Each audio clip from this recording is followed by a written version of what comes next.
请我们一起来领受上帝的话语，记载在新约罗马书12章14节到21节。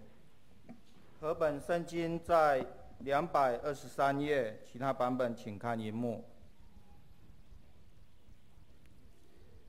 逼迫你们的，要给他们祝福，只要祝福，不可做主。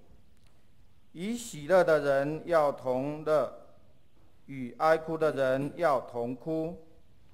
要彼此同心，不要志气高大，倒要抚救卑微的人，不要自以为聪明。不要以恶报恶。众人以为美的事，要留心去做。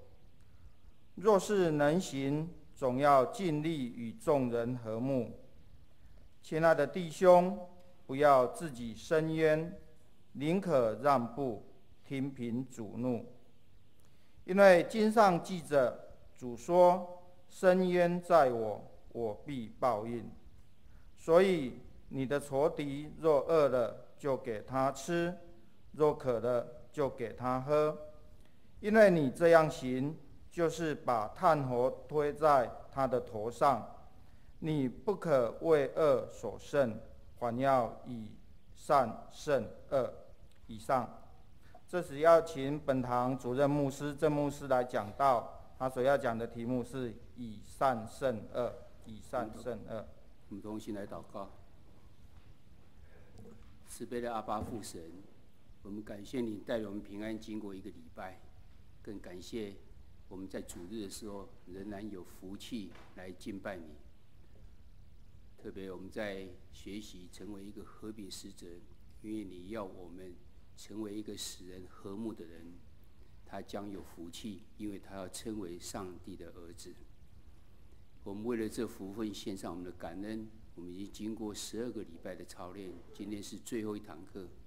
我们知道在这过程中间，我们看到人的软弱，我们知道我们有很多的缺点，但是主你给我们的应许是，若是有神帮助我们，万事都可能。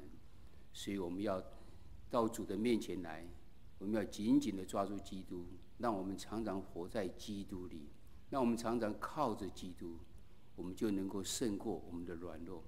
祈求神帮助我们在最后一堂的和平使者中间，我们能够更明白我们要怎样子来活出我们人的见证。虽然我们的努力不一定会完成，但是主你要我们继续以善胜恶。求主你帮助我们，你赏赐我们每个人都有谦卑敬虔顺服的心来领受你的话语，赏赐我们有属灵的智慧，开我们的心眼，让我们能够明白。我们这样祷告，奉靠主耶稣基督的名求，阿们。大家平安。我们今天已经进到和平使者的最后一堂课，叫以善胜恶。那我们前面已经上过11课呢。我们在今天，我们在过去这个礼拜中间有邀请几个人在和平使者的灵命操练中间，他们是有什么见证要做，所以我们这边总共有4个人，他们用录影的方式在这边要做见证，所以我们先放我们的影片。